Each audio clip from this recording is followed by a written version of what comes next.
CMR Exalogic ഇടപാടിൽ CBI അന്വേഷണം ആവശ്യപ്പെട്ടുള്ള ഹർജിയിൽ മുഖ്യമന്ത്രി പിണറായി വിജയനും വീണ വിജയനും അടക്കമുള്ള എതിർകക്ഷികൾക്ക് ഹൈക്കോടതി നോട്ടീസ്. ഇന്ററിം സെറ്റിൽമെന്റ് ബോർഡിന്റെ റിപ്പോർട്ടിൽ പരാമർശിച്ചിട്ടുള്ളവരുടെ പേര് വിവരങ്ങൾ മുദ്രവെച്ച കവറിൽ ഹാജരാക്കണമെന്ന് ഹൈക്കോടതി നിർദ്ദേശിച്ചു.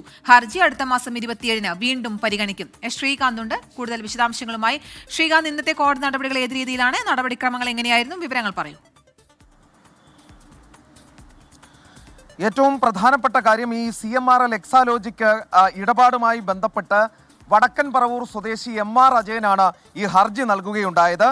അതിൽ കോടതിയിൽ നിന്നും ചില പരാമർശങ്ങളും വന്നു, ചില നിർദ്ദേശങ്ങളും വന്നു. അതിപ്രകാരമാണ് ഇതുമായി ബന്ധപ്പെട്ട പേര് വിവരങ്ങൾ മുദ്രവെച്ച കവറിൽ ഹാജരാക്കണം എന്നാണ് ഇപ്പോൾ ഹൈക്കോടതി പറഞ്ഞിട്ടുള്ളത്. ഇന്ററിം സെറ്റിൽമെന്റ് ബോർഡിന്റെ റിപ്പോർട്ടിൽ പരാമർശിച്ചിട്ടുള്ളവരുടെ പേര് വിവരങ്ങളാണ് ഹാജരാക്കേണ്ടത്.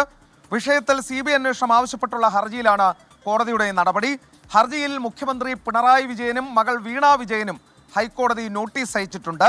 SFI അന്വേഷണം പൂർത്തിയാക്കി റിപ്പോർട്ട് സമർപ്പിച്ചതാണ് എന്ന് കേന്ദ്ര സർക്കാർ ചൂണ്ടിക്കാണിക്കുകയും ചെയ്തു. ഹർജി മെയ് 27-ന് വീണ്ടും പരിഗണിക്കാനായി മാറ്റി. SFI കേസുമായി ബന്ധപ്പെട്ട് തുടർച്ചയായി ഹർജികൾ ഹൈക്കോടതിയുടെ പരിഗണനയിലേക്ക് ഇന്ന് എത്തുകയാണ്.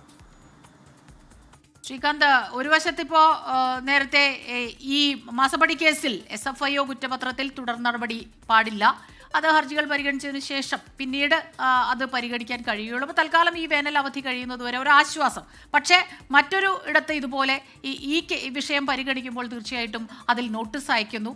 അപ്പോൾ അത് ചെറിയ രീതിയിൽ ഒരു പരിഭ്രാന്തിക്ക് ഇടയാക്കുന്നുണ്ടോ? അതോ മെയ് 27-ാം തീയതി ആണ് ഇത് പരിഗണിക്കുക, ഇനിയും ദിവസമുണ്ട് എന്നുള്ള നിലയിൽ അത് ആശ്വാസം തന്നെയാണോ?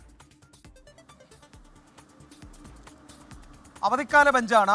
അവധിക്കാല ബെഞ്ചിന്റെ സിറ്റിംഗിൽ സ്വാഭാവികമായും ഉണ്ടാകുന്നത് ഇത്തരം നടപടികൾ മാത്രമാണ്. ഇനി അവധിക്കാല ബെഞ്ച് കഴിഞ്ഞ് സിറ്റിംഗ് പൂർണ്ണതോതിൽ സിറ്റിംഗ് തുടങ്ങുമ്പോൾ ഇതുമായി ബന്ധപ്പെട്ട വിശദമായ വാദം ഇതിൽ കേൾക്കും. അതുവരെയും കേന്ദ്ര സർക്കാരിനും സമയമുണ്ട്. ഈ CBI അന്വേഷണത്തിനെ അനുകൂലിക്കുന്നോ പ്രതികൂലിക്കുന്നോ എന്നത് കേന്ദ്ര സർക്കാരിനും CBIക്കും ഒക്കെ തന്നെ വ്യക്തമാക്കാനും പറ്റും. നിലവിലെ സാഹചര്യത്തിൽ ഇതുമായി ബന്ധപ്പെട്ട ഈ ഇന്ററിം സെറ്റിൽമെന്റ് ബോർഡിന്റെ രേഖകളിൽ പരാമർശിക്കുന്ന ആളുകളുടെ പേര് വിവരങ്ങൾ നൽകാനാണ് പറഞ്ഞിട്ടുള്ളത്. അത് കോടതി പരിശോധിച്ച ശേഷം ഒരു പക്ഷേ അതിന്മേലൊരു ഉത്തരവിന് CBI അന്വേഷണ ഉത്തരവിന് കോടതിക്ക് വേണമെങ്കിൽ ഉത്തരവിടാം, അല്ലെങ്കിൽ അത് തീർപ്പാക്കുകയും ചെയ്യാം. ഇപ്പോൾ പറഞ്ഞിട്ടുള്ളത് ഈ പേര് വിവരങ്ങൾ ഹാജരാക്കാനാണ്. ഒപ്പം തന്നെ എതിർകക്ഷികളായ ഈ MR അജയൻ എതിർകക്ഷികളാക്കിയത് മുഖ്യമന്ത്രിയുടെ മകളെയും മുഖ്യമന്ത്രിയും ഒക്കെയാണ്.